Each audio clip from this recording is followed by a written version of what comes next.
Zakaria. This is Centauri Stir Fry. Hope you guys are being excellent to each other out there. Today we have just a random comic haul. These are big books, literally like big in size, and then also a pretty cool, I would call it a key. Definitely a key.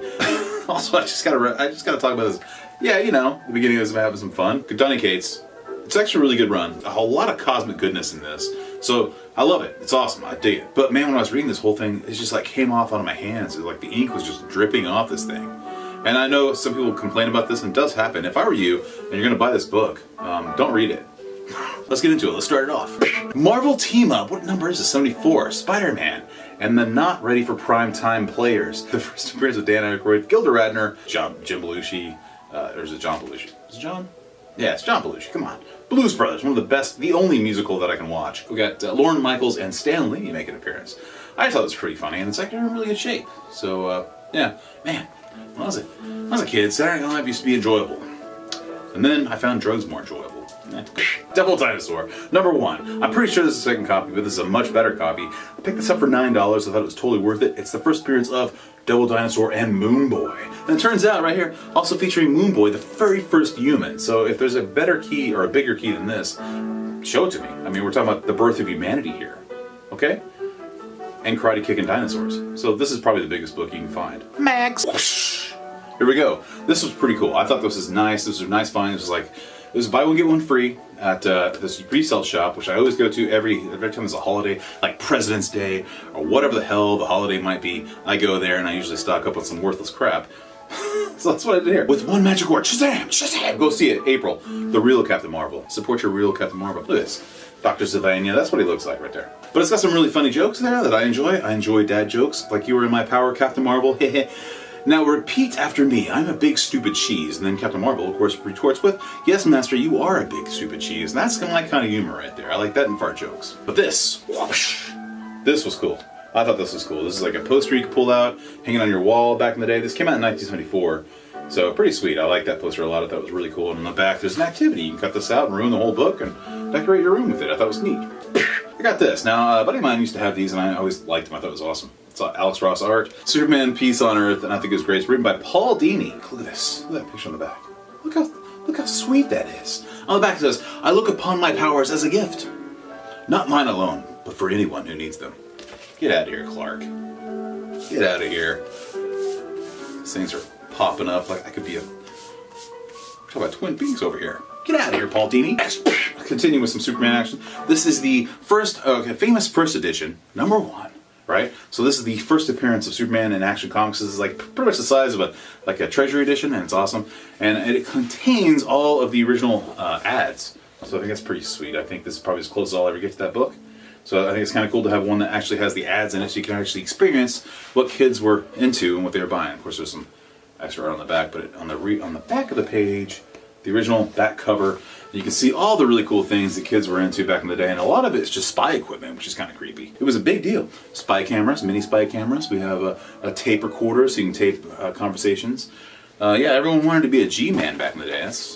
That's disturbing. The first edition of Batman number 1. It's really awesome. This also has the original ads and all the cool things about it, and I just love this. I almost want to take that back cover off and just hang this thing up. I think it's excellent. But what's really important is this on the inside cover. This little, I guess you could call it an introduction from Carmine Infantino, which is the publisher at the time. Carmine Infantino, famous Batman artist. Carmine kind of lays this out like, have you met the creator of Batman? He's talking about Bill Finger, which is really cool. And glorious cover. Awesome interior art by Bob Kane. I mean, I'm kind of joking, but I'm not. It's actually kind of cool. It's like to see like that art style back in the day. It's kind of cool. I mean, Batman's just beating the crap out of Joker. And, you know, Batman was kind of a jerk. Early renditions of Batman, he was like punching cops out, just like Frank Miller did with Year One. I mean, you can see he went to this book for his inspiration in early detective comics. That's where Year One, I'm sure that's where he grabbed from. But the one thing I realized when I'm looking through this with all the original advertisements, there really wasn't a whole lot of advertisements. This is like a thick book, and the ink didn't come off on my fingers. Sweet. My first Treasury edition. I've seen a lot of other guys talk about it, and I love them. I think it's cool, but I don't really see a whole lot in my area, so it's pretty cool to have these books, these bigger books. I just think they're kind of cool. I'm going to say the word charming. They're charming. Man, you smell that newsprint, it's great. It smells like, I don't know, it smells so good.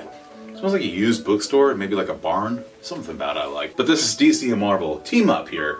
So you have Superman and Spider-Man taking on Doctor Doom and the Parasite. I thought this was a really cool find. Awesome Buscema artwork. Just beautiful stuff. Look at this. Look at Soups. He's never looked better. I mean, the cover's awesome as well. The back cover's awesome. Oh yeah, here you go. The first battle between Superman and the Hulk. I think it's the first. The Hulk doesn't do anything. Take that. Take that. Yeah, Marvel Zombies, eat that. Superman's just like, please. Please. I mean, where else can you find Dr. Doom and Superman hanging out together? And Dr. Doom is just laying insult after insult. Look at this back. Oh yeah. That was great. This is an awesome read. I love it.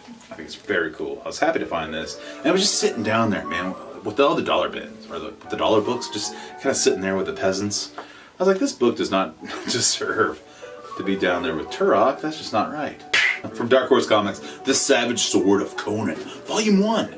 Now, my wife went to a bookstore and she's like, hey, you want some Conan? I was like, yes. By Dark Horse Comics, and this is like back when they had the rights to Conan. They had it for a long time. They were reprinting these, and like a pretty good sized book, kind of like similar to what they did with Akira. It's about the same size, and it's all really awesome black and white. Of course, like the magazine. So this is all the Savage Sword magazine. I think it's 1 through 10. And this is by Roy Thomas, and a lot by Barry Windsor Smith and John Buscema as well. I think they just reprinted this in a Marvel omnibus. So I'm not sure if I'll collect all these because these are actually really expensive. Yes, I'll take it. Look at that cover. That's freaking sweet. Oh, look at the back here. Boris. I really like this style too. It's just like I can just sit in the tub or on the toilet and read it.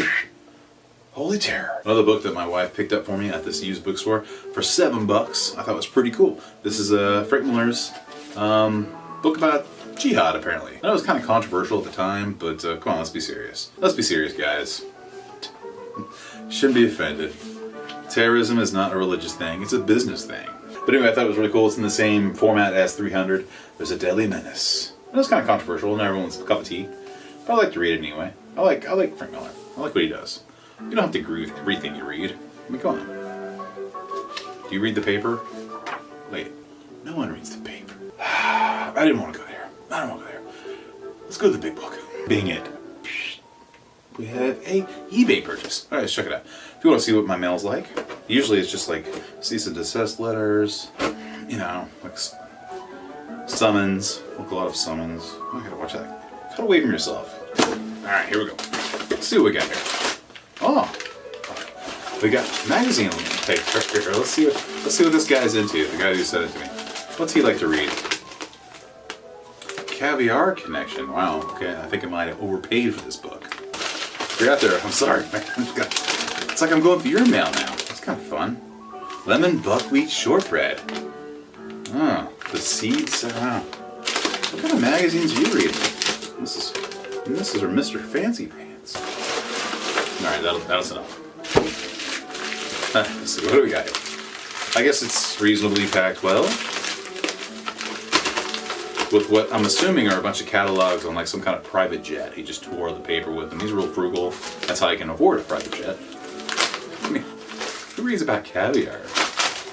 You gotta read about corn dogs and pot pies and ramen noodles.